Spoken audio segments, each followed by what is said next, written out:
অপহৃত নাবালিকা উদ্ধার এবং অভিযুক্তকে গ্রেপ্তার করল কাকরাবন থানার পুলিশ। গত 11 জুন কাকরাবন থানার অন্তর্গত গর্জন মোড়ার বাসিন্দা প্রদীপ ঘোষের ছেলে প্রলয় ঘোষ, বয়স 22, জামজুরি মোড়াপাড়া থেকে 15 বছরের এক নাবালিকা মেয়েকে অপহরণ করে নিয়ে যায়। অপহরণের পর পরিবারের পক্ষ থেকে কাকরাবন থানায় একটি মামলা দায়ের করা হয়। তদন্তে নেমে পুলিশ জানতে পারে অপহরণকারী প্রলয় ঘোষ নাবালিকা মেয়েটিকে নিয়ে ব্যাঙ্গালোর কাডুগোডি থানাধীনের একটি হোটেলে রয়েছে। পুলিশ ব্যাঙ্গালোর কাডুগোডি থানার সাথে যোগাযোগ করে যৌথ অভিযান চালিয়ে শুক্রবার অপহরণকারী প্রলয় ঘোষ ও নাবালিকা মেয়েটিকে উদ্ধার করতে সক্ষম হয়। গত 11/6/2024 ইংরেজি তারিখ কাকরাবন থানার অন্তর্গত মুরাপাড়া এলাকা থেকে আমার কাছে একটি কমপ্লেন আসে যে একটি মাইনর মেয়েকে গর্জন মুড়া এলাকার একটি ছেলে, যার নাম প্রলয় ঘোষ, বাবার নাম শ্রী প্রদীপ ঘোষ, সে কিডন্যাপ করে নিয়ে গেছে।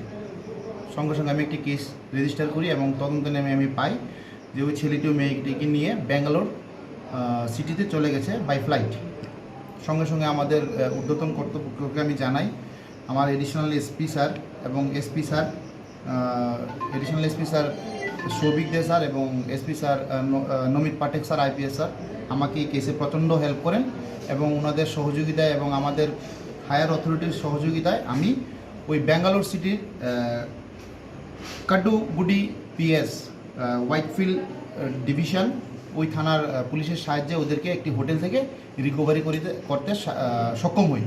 সঙ্গে সঙ্গে আমি আমাদের এখান থেকে একটি টিম বানাই এবং টিমকে আমি ওই ব্যাঙ্গালোর সিটিতে পাঠাই। পরবর্তী সময় ওই জায়গা থেকে আমরা ওদেরকে উদ্ধার করে এবং আসামি সহকারে আজকে ওদেরকে ত্রিপুরা রাজ্যে এবং আমার কাকরাবন থানাতে আনতে সক্ষম হই। কত নম্বর মামলা হয়েছিল? এটা কাকরাবন থানাতে 26 নম্বর মামলা ছিল। কি ধারা লাগানো হয়েছে? ধারা ছিল 364A। কজনকে গ্রেপ্তার করা হয়েছে? হ্যাঁ, কজনকে গ্রেপ্তার করা হয়েছে? একজনকে উনি এফআইআর নেম দেখি মূল অভিযুক্ত ওনাকে গ্রেপ্তার করা হয়েছে। হ্যাঁ, যে মূল অভিযুক্ত ওকে গ্রেপ্তার করা হয়েছে। Bureau report, news daily Bharat.